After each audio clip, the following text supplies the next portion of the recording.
Hi guys. What comes first? Knowing someone or loving someone?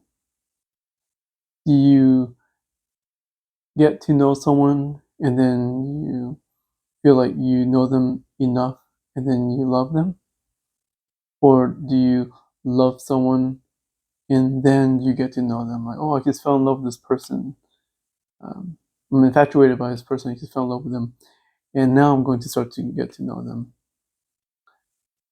I would say, I think they both happen at the same time. to to love someone, you have to know something about them, but then you continue learning about them. And to know someone, as you're getting to know someone, you're going to love them more because you're going to find out more about that person. So the same thing is with God. We can't say that we love God if we don't know anything about Him. If all we know about God is that He created us and that going to heaven is with God, then that's a very shallow understanding of God.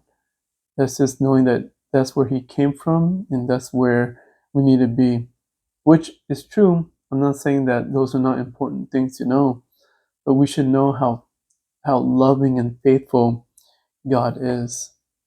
If we see that in the Bible, when we read things like about the Israelites, they've been liberated from Egypt, but then they're in the wilderness and they're complaining, and throughout their history with God, they're just kind of going back and forth between being faithful and loving Him and appreciating Him to turning their backs on Him and like creating like false gods or chasing foreign gods that they're not real, but you see what I'm saying? They're just going back and forth with God.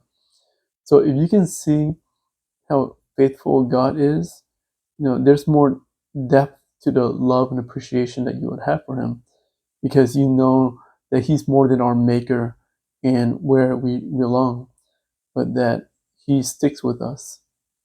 So just want to share that thought with you guys.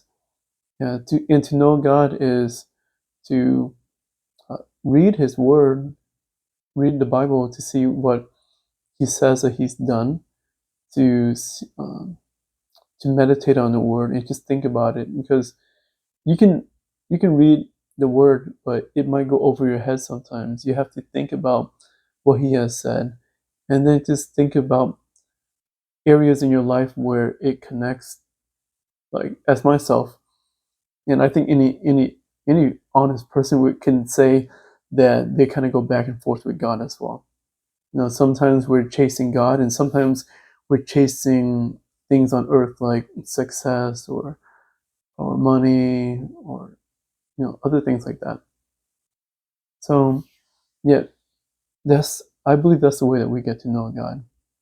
And I think there's a lot in the Bible that talks about how God treats us and how faithful He is to us that we can see in our own lives.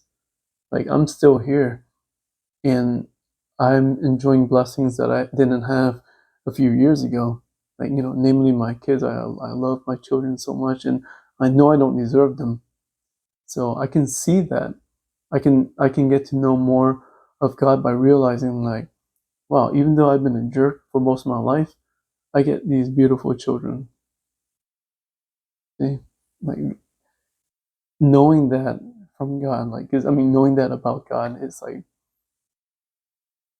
makes me love Him more. So the more I know about God and know what He's doing in my life, in the lives of other people around me, the more I love Him. And the more that I love God, the more I can see these things. So they go hand in hand. You can't just say, well, let me read the whole Bible and then I'll decide if I'm going to love God or not.